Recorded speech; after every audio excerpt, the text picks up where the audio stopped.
So this is part one of the new video series where I'm going to explain exactly why I'm changing my trusty PX Ranger for a new vehicle, and that new vehicle is going to meet my four needs, which are off-road touring, towing a caravan, sometimes off-road, towing a car trailer, generally shifting stuff around, and being a daily driver. Now the vehicle's going to have a bunch of accessories and modifications, and for each one I'm going to explain why I'm choosing that particular modification, the pros and the cons of it, and I'm also going to be taking a very close look at weights of the vehicle to ensure that I stay compliant.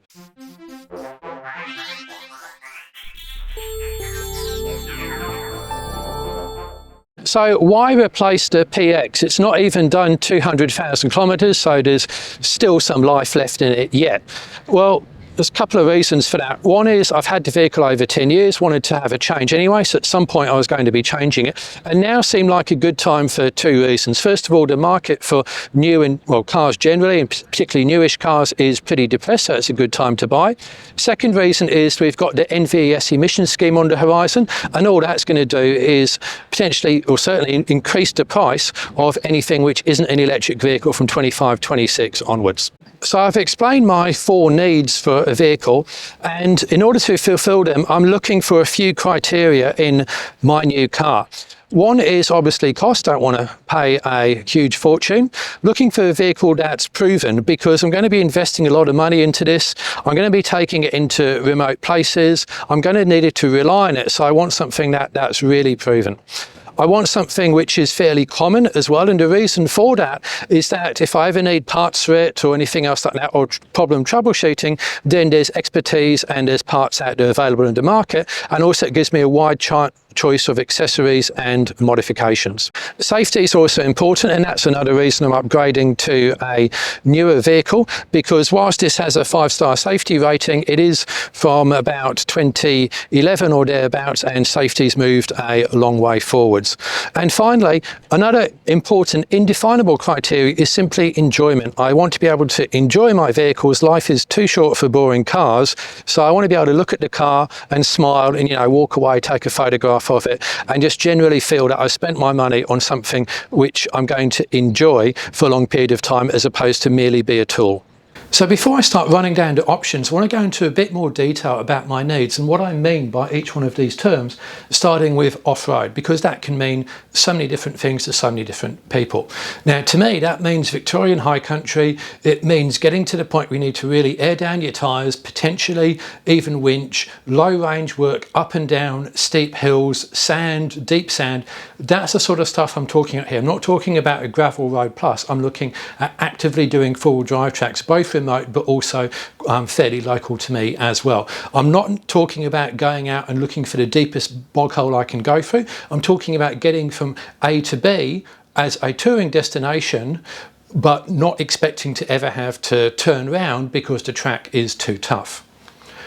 Towing. What I mean by that is I've got a caravan, it's about 2,300 weighed up, ready to go, and I've got a car and a car trailer that's about 2 and a bit tons ready to go as well. I need to tow those, and I might occasionally need to tow up to about 3 tons, possibly a bit beyond that, depending on what job my car trailer has to do or what I'm doing as a journalist. The other important point is distance towing here. So I do a fair bit of distance towing. I've been interstate several times towing. I've come back from Brisbane. Often that's against the clock. So for example, my last long distance tow was from the Bend in Adelaide. I did an enduro race over there, packed up, and then drove back after we had finished. And so I needed to be not only a capable tower, but a good long distance tower as well. Then there's sort of general shifting stuff. I think we all have a need just to move stuff from A to B and have a utility type vehicle. And here's my ute just being put to work, towing a trailer, clearing a property out. Maybe there's something inside. In fact, there was things inside the ute as well, like tools, etc. That's the sort of stuff I'm talking about. Just a utilitarian vehicle, you can just move stuff from A to B. And then there's daily drive. It's got to be useful for me just to run local errands and go and see friends, etc. I do have a second car, which is pictured here, and I do use that sometimes as a daily driver, but it's not practical always, really, because it's a load of sillies, right? So it's not a practical car, shall we say, but it's great just to transport me and to do my track work as well.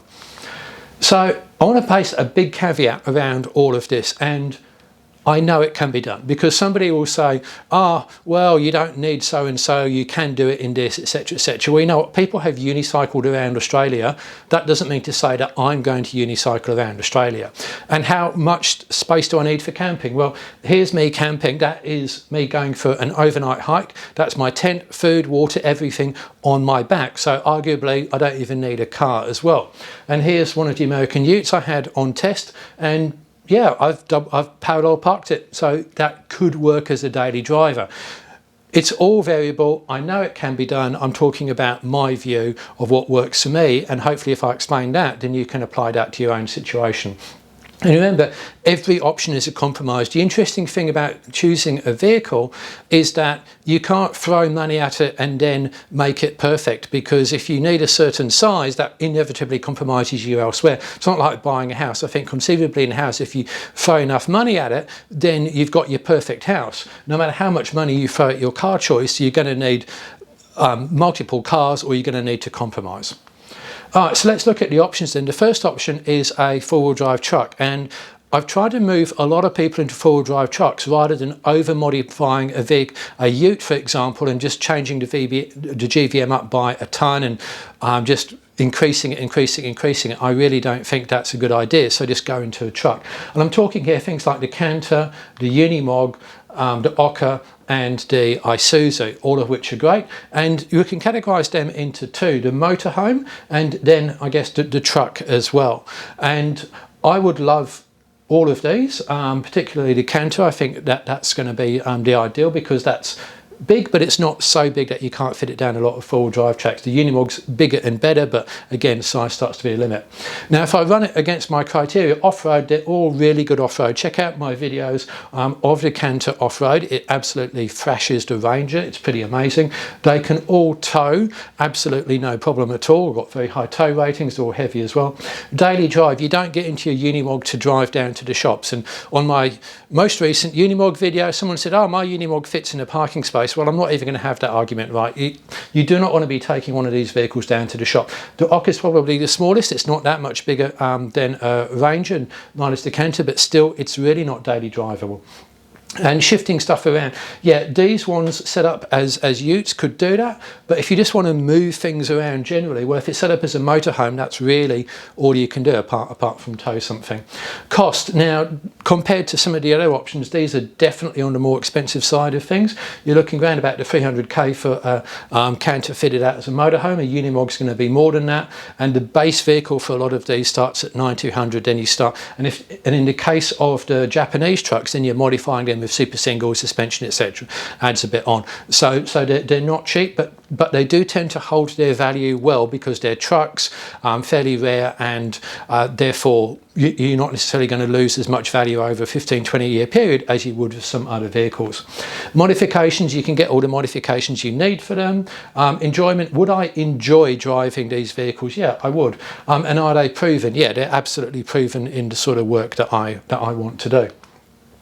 Now, the BG factor, that's the billionaire's garage factor. So if I had unlimited money, would I choose one of them? And the answer to that is yes, I'd take one of those, but I'd put it on the Isuzu NPS AMT, because I quite like that. I prefer the auto in those sort of terrains, and I'd also get myself a Unimog as well for when the terrain is Unimog sized. Otherwise, I'd go in that. So, and I think that would be a great idea as well, because then you could tow a race car or something to the track and you could sleep in it. And I know people that do that. That would be pretty cool. Then we come to an SUV such as a Kluger, which this is a slightly older one on test, and well, yeah, off-road doesn't really work, towing doesn't really work either. Daily drive, well, that's literally what they're made for, so it's obviously very good at that. Shifting stuff around, not great either. They're fairly cheap, there's no modifications. You want to get a long-range tank for a Kluger or something like that, or Santa Fe, you're going to be out of luck. Enjoyment, I have no driving enjoyment whatsoever out of these. In fact, I feel parts of my soul slipping away anytime I get into something vaguely SUV-like, and I really hope never to be in a position in life where I have to buy one of these, because that would just be not a position I want to be in. Proven, yeah, well, not proven off-road. Would I put it in my billionaire's garage? No, there would be many other cars which I would have beyond an SUV. But that said, they can go off-road. This is a Jaguar F-Pace in red. There's a Hyundai Santa Fe and there's a Range Rover Evoque. And these are all from press tests. And I haven't owned any of these cars. Actually, I did buy that one after I finished testing it. But yeah, it is that they can go off-road. The F-Pace in particular absolutely was great on sand. It just went up there in second gear, had loads of power to traction. It's basically Jaguar Land Rover engineering. So fantastic vehicle, and they do have capability, but not enough capability for me. So if you do have one of these things, do not think that you can go no further than a gravel road. You can go further than a gravel road, but be aware the vehicle's not designed for it. It will have to go slower than a normal four-wheel drive, and you have to use more skill to get there, and there'll be more wear and tear, etc. Then we come to a big USA ute, like your Rams and your Tundras and so forth. Well, Tundra's Japanese, but you get the idea, right? Now, these, I think, there's a lot of hate going around them, and I think that's unfair because I believe they really do have a great place in the market. Let's run through it. So off-road, they're not actually great off-road because they're not really designed for it. They've got a very long wheelbase, which makes them good tow vehicles, by the way. They tend not to have a lot of traction aids, and they're quite wide and they're quite long. They don't have a great ramp over. They do have some off-road capability, but not as much as I need. Towing is where they really shine. They're amazing at towing. And they tend to come with things like, often comes with towing mirrors, tow haul modes, exhaust brakes, electric brakes built in. A lot of the stuff you need to add to a normal car, these things have it, and they also have really amazing engines as well. Daily drive, yeah, look, you can do it. They're obviously not ideal for that. Shifting stuff, absolutely. Massive tray in the back. One disadvantage of these things, by the way, is that their payload is often not very good at all. They tend to be great with very high tow ratings, but the payload very, very ordinary, and I've taken a look at that in more detail. They are fairly expensive. You often can't quite get the modifications you need. Sometimes you can, sometimes you can't. Would I enjoy it? Yeah, maybe not. I kind of do enjoy these utes, but they don't really give me the sort of joy of ownership that I'm looking for. And yes, they are proven, and I'd absolutely have one in my billionaire's garage. And where I think that these utes shine, in my particular case, would be if we want to take a car to an interstate meeting, then I can think of no other better vehicle to tow a car on a car trailer interstate. You could put 4 or 5 people in it, all the gear you want, all of your spares, your tyres, everything, and then you just sit there in absolute comfort. The engine's doing about 1 RPM as you're doing 110 k's an hour. It would just be the perfect people, stuff, shifter, car trailer tower. And for car trailer you can also obviously look at caravan and horse float and everything else, and I think that's what they're used for. And then you get to your destination. You're not necessarily going to go off-road, but if you want to go onto the beach, it will do the beach, it will do some rough roads. So I really do see a place in the market for these, but that place is not with me. So that leaves us with four-wheel drive wagons and utes, and my final choice is indeed a four-wheel drive wagon or ute, not necessarily one of these, although it could be.